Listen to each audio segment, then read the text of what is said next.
ሄሉሻ በጧቱ እንግዲህ ምን ነው ሸዋ እያለች ብቅ ብላለች ማለት ነው። በዛ ላይ ደግሞ እምር ፍልቅልቅ ብላለች። እንዴት ነው ግን ቤተሰብ እርግዝናው ነው?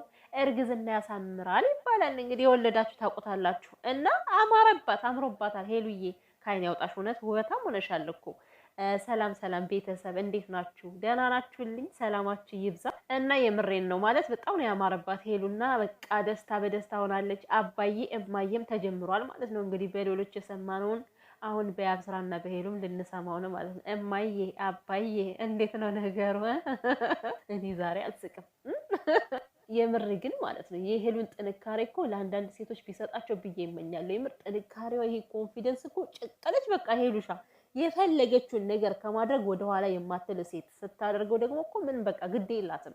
ቢሆን ይሆናል ባይሆን ይሆናል በቃ እንደዚህ ነው። እና ጥንካሬዋን ሳናደንቅ አናልፍም። ሄሉሻዬ ጥንካሬሽ በጣም ጀግና ሴት እንደሆንሽ ግን በዚሁ ልታውቂልን ይገባል ማለት ነው፣ እኛ አድናቂዎች ስንነግርሽ ማለት ነው። እና ትናንትና እንግዲህ ሚዲያውን ከእግር እስከ ራሱ ድብልቅልቅ አድርጋ ማለት ነው ድንገት ደርሳ አርግዣለሁ ብላ፣ ዛሬ ደግሞ ምን አገባኝ ተልባ ቢንጫጫ በአንድ ሙገጫ ይመስላል ነገሩ። ምን ነው ሸዋ እያለች እየጨፈረች ነው። እና ፏ በይልን ዝንጥ በይ። ዋናው ደስታው አይደል የሚፈለገው እኮ። እሷ ደስተኛ ከሆነች ሌላው ነገር ትርፍ ነው። የምር ትናንት ብያቸዋለሁ። እና በነገራችን ላይ እኛም እንደዚህ አንዳንዴ ጨርጨር የሚያደርገን ልክ እንደ ተልባ ማለት ነው።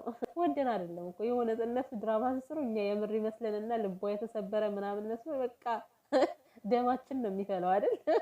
ወየው ለኛ ነው ማለት ያለብን እናቴ። እነሱ እንደሆነ ይኸው ዞሮ መግቢያው ጭራሮ ዞሮ እጅ ለእጅ ነው የሚያያዙት ማለት ነው። ግን ደግሞ የሆነ ድራማ መሆኑን እያወቅን እኮ ቅጥል የምንለው ነገር ቤተሰብ አልስቅም ብዬ ደግሞ ስቃለሁ። ቤተሰብ ግን እኔ አንድ ነገር የማሳውቃችሁ ነገር፣ እኔ የሳቅ ሰው ነኝ በነገራችን ላይ። ይሄ ተፈጥሮ ነው በቃ ምንም ማድረግ አልችልም። እና ትናንት በሰራሁት ቪዲዮ ሳቄ ብቻ ይበዛ ነበር ካወራሁት። እና ወይኔ ቤተሰቦችን ረበሽኩ እያልኩ ነበረ። እና ሄሉሻ አባዬ እማዬ መባባል ጀመሩ በቲክቶክ ከታች ላይ የኔ አለችው ሄሉሻ ማለት ነው። እንትናን ያብስራ ደግሞ እማዬ። አረ ፍቅሩ እንዴት ነው? በአንዴ እኮ ተንጎለጎለ። እና ቤተሰብ በትናንትናው ቪዲዮ እንግዲህ በጣም የተናደዱ ሰዎች አሉ፣ የጠፉም አሉ። እና ምንድነው አንደኛው እንግዲህ ልዑል ነው። እኔ ልዑል ጥያቄ ፈጥሮብኛል እኮ ምንድነው በዛ ሰዓት እንደዚህ አባትየው እንኳን ሳይደነገጥ ምን ብሎ እንዳስደነገጠው። በዛ ላይ ደግሞ ቀስ ብሎ ልክ እንደ ተልባ ሸርተት ብሎ ቤቱን ልቅ ብሎ ጥሎ ጠፋ። ከዛ ደግሞ ልዩ ተስፈንጥራ፣ ልዩ እንኳን እውነት አላት፣ ያው ፍቅረኛዋ ልጅ ሊወልድላት ነው፣ የእንጀራ እናት ትሆናለች እንግዲህ። እና የልዑል እንደዛ ሩጦ መሄድ ግን ግራ ነው የገባኝና በዛ ላይ ደግሞ ሄሉሻ እንግዲህ እንደዛ ፍቅር ሲያጫውታቸው ሲሳሳሙ ሲተቃቀፉ ምናምን እነሱን አላስተዋሏቸውም፣ እንደወጡ አላስታውሉም። እና ምክንያቱም በደስታ ውስጥ በፍቅር ውስጥ ነበሩ ማለት ነው። ከዛ በኋላ ያን ደስታ አልቆ ምናምን ዞር ሲሉ ልዩም የለችም ልዑልም የለም። እነዚህ ልጆች እንደገና ፍለጋ በፍለጋ አዲስ አበባን ታውቁታላችሁ፣ በጣም ሰፊ ነው። በፈረስ በጋሪ ቢፈለጉ የት ይምጡ?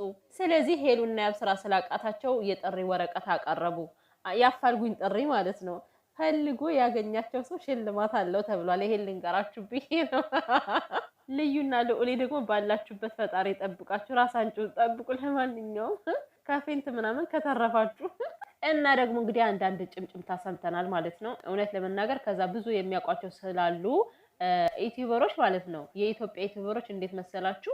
ቤት ሲከራዩ የሆነ ደረጃ በደረጃ የለም፣ አንድ አይነት መስመር ነው የሚከራዩትና ማለት ነው። ስለዚህ ሲገቡ ሲወጡ በጣም ብዙ ሰው ነው የሚያያቸውና ድራማም ሲሰሩ ሲጣሉም፣ የእውነት ሲጣሉም ድራማም ሲሰሩ የሚያቸው ሰው አለ። ጎረቤት ሊያቸው ይችላል። ስለዚህ እኛ ከጎረቤት የሆነ ዜና ደርሶናል። ሄሉሻዬ እንዳላረገዘች ግን ደግሞ ያብስራን ለመበቀል እንደሆነ ነው እየሰራች ያለችው የሚባል ወሬ ሰምቻለሁ። እኔ ግን ያብስራን በዚህ ልክ ትበቀለዋለች ብዬ እኔ አላመንኩም። የሰማሁትን ነገር አምኜ መቀበል አቅቶኛል ማለት ነው። እና የእውነት እርግዝና ከሆነ እኮ ደስ ይላል፣ የምርን ነው። ለበቀል ከሆነም ደግሞ ያሳዝናል። የሄሉ መጨረሻ ያሳዝነኛል። እንደዚህ አይነት ደስታ በኋላ የሚያመጣው ነገር አይታወቅም ማለት ነው። ኤኒዌይስ ድራማም ይሁን ምንም ይሁን ሄሉሻ በቃ ስሪ። እኛ እንደሆን ከዚህ በኋላ ነቅተናል። መንጨርጨር የለም፣ ማበድ የለም። እንዴ እናንተ እንዳመጣችሁት ነው እንግዲህ እየሳቅን ነው የምናያችሁ ማለት ነው። ግን እኮ እንደዚህ ላለው እንጂ የሆነ የተሳሳተ ቪዲዮ ካየሁ ማለት እኔ ደሜ ነው የሚፈላው እውነት። እና ያብስራ አባት ለመሆን ቸኩሏል። እማዬ አባዬ አባት ደስ ይለዋል ልጅ ሲወለድለት እንደሚባለው ማለት ነው። እና አብርሃምን አያችሁልኝ? ሩታን እንደዛ በእርግዝናው አስለቅሶ አሁን ልጄ ማለት ጀመረ ማለት ነውና ለካ ወንድ ልጅ ሲወለድለት ደስ ይላል። እሱንም ደግሞ ያየሁት በያብስራ ነው። ደግሞ ጭራሹን እኮ እኔ ቴስት ማድረግም አልፈልግም፣ ምንም አይነት ነገር ማየት አልፈልግም። በቃ ቃልሽን ነው የማምነው አለ እኮ ግጥም አድርጎ። እኔ ሄሉሻዬ ቃልሽን ነው የማምነው አላት ማለት ነው። እንግዲህ ሳያዩ ያመኑ ብፁዓን ናቸው በሚለው ይዘነዋል ማለት ነው። ለማንኛውም ሄሉሻዬ ይመችሽ፣ ስሪ። እኛም አለን እንግዲህ ለማራገብ እኛ እህቶችሽ ማለት ነው።